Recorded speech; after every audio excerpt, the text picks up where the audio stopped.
Assalamualaikum warahmatullahi wabarakatuh. Di sini kami akan mempresentasikan modul 8 yaitu network layer. Yang pertama akan dibacakan oleh Yanti. Network layer mengatur pengiriman data antara jaringan menggunakan alamat IP.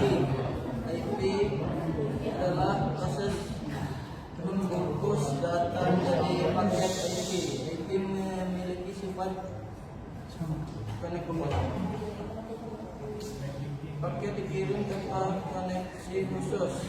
IP tidak menjamin paket sampai tujuan. Media independen. IP dapat digunakan di berbagai media jaringan.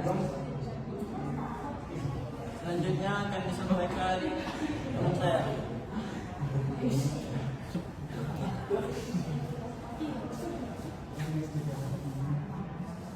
Oke, selanjutnya ada network layer karakteristik. Network layer adalah layer 3 pada model OSI yang bertugas mengirim paket dari satu jaringan ke jaringan lain. Fungsi utama dari network layer yang pertama adalah addressing atau memberikan alamat IP pada perangkat. Yang kedua adalah encapsulation, adalah data dari transport layer dibungkus menjadi paket. Yang ketiga ada routing, menentukan jalur terbaik menuju tujuan. Dan yang terakhir ada decapsulation atau membuka paket saat sampai di tujuan. Karakteristik network layer yang pertama adalah connectionless. IPv4 tidak perlu membuat koneksi sebelum mengirim data. Lalu ada base effort, IPv4 tidak menjamin paket pasti sampai tujuan. Dan yang terakhir ada media independen, IPv4 dapat berjalan di berbagai media seperti kabel, fiber optik, dan wireless. Selanjutnya ada perangkat yang bekerja di layer 3. Yang pertama ada router dan layer 3 switch. Selanjutnya IPv4, paket adalah paket yang digunakan untuk membawa data pada jaringan IPv4. Struktur IPv4 sendiri adalah paket IPv4 header, data, dan payload. Fungsi dari IPv4 sendiri adalah untuk membawa data, menyimpan alamat sumber dan tujuan, lalu membantu proses routing. Untuk ukurannya sendiri, IPv4 memiliki ukuran minimum 20 byte dan maksimum 65.535 byte. Yang terakhir, IPv4 header adalah informasi kontrol yang berada di depan payload atau data. Headernya berisi source IP address, destination IP address, TTL, protokol, header lag. Contohnya adalah source IP 192.168.1.1 dengan destination IP 888 atau DNS Google, lalu dengan protokol TCP IP. Yang terakhir, version menunjukkan versi IPv4 memiliki nilai 4. Header length menentukan panjang header minimum 20 byte dan type of service menentukan prioritas paket. Selanjutnya.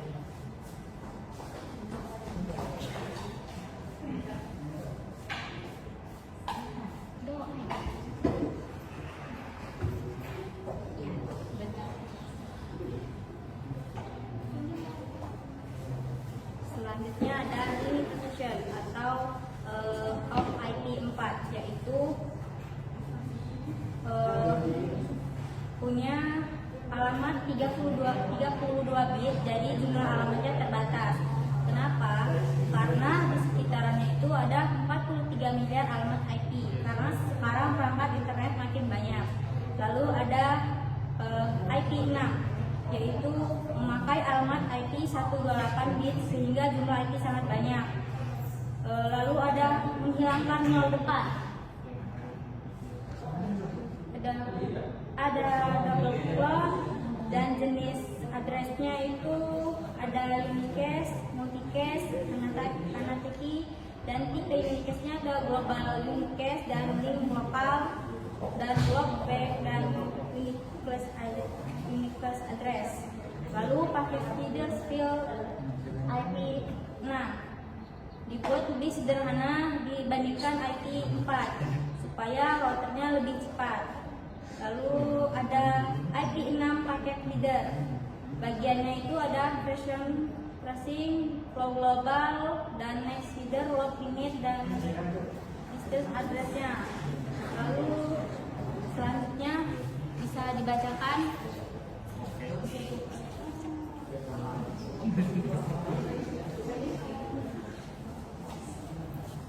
Lalu di sini ada 8.4 yaitu 8.4.1 yaitu host forwarding decision. Sebelum mengirim data, host seperti komputer atau laptop akan menentukan terlebih dahulu kemana paket harus dikirim. Host memeriksa alamat IP tujuan dan membandingkannya dengan alamat jaringan miliknya sendiri menggunakan subnet mask. Jika alamat tujuan masih sama, berada dalam jaringan yang sama, maka paket akan dikirim langsung ke perangkat tujuan. Tetapi jika tujuan berada di jaringan yang berbeda, host akan mengirim paket tersebut ke router agar dapat diteruskan ke jaringan lain. Lalu ada 8.4.2 yaitu default gateway, yang dimana default gateway adalah alamat IP router yang digunakan host sebagai jalur keluar dari jaringan lokal. Gateway berfungsi untuk menghubungkan jaringan lokal dengan jaringan lain termasuk internet.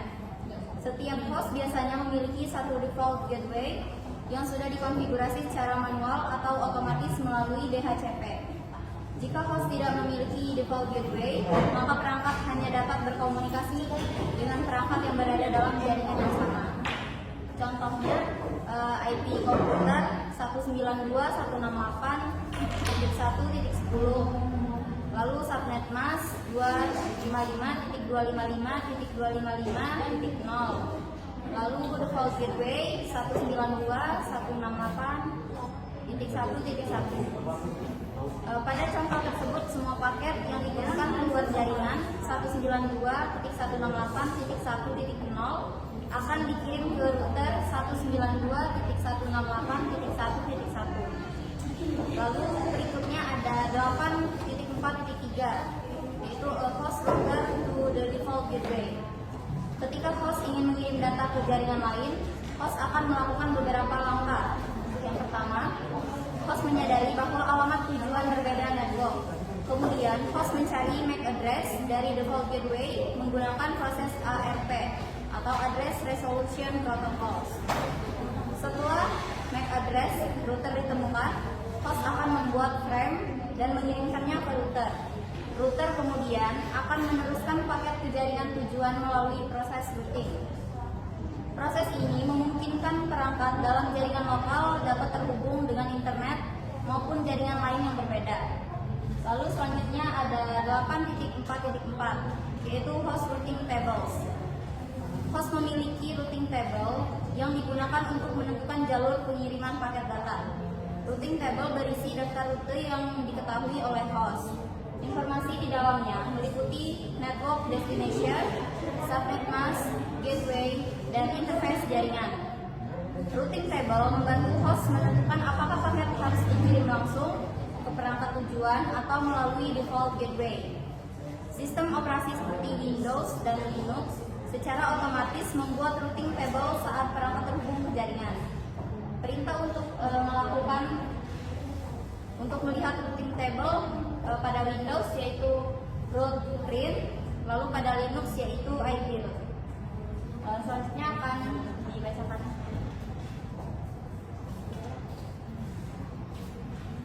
Ini saya akan menjelaskan 8.5.1 tentang router packet forwarding decision.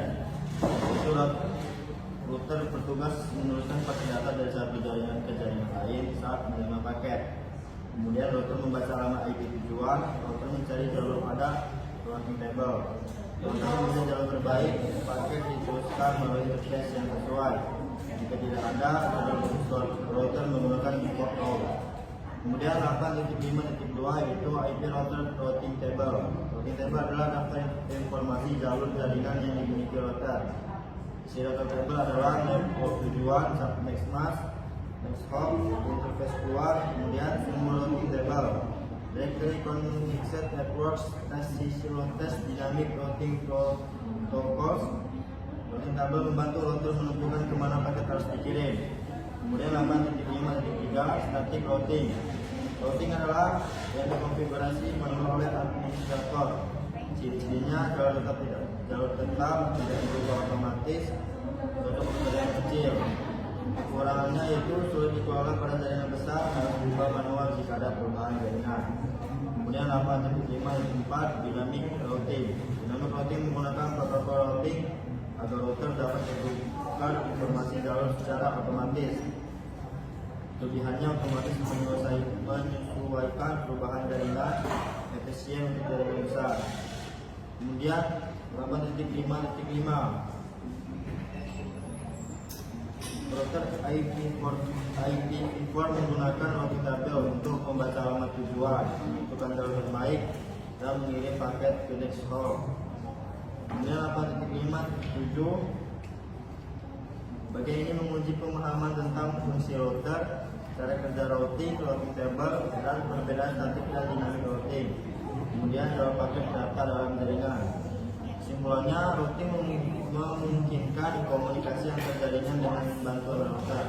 Router menggunakan routing table untuk memilih jalur terbaik, dan routing dapat dilakukan secara manual atau menggunakan static routing, otomatis menggunakan dynamic routing. Dan pemahaman routing penting dalam administrasi dan konfigurasi jaringan komputer.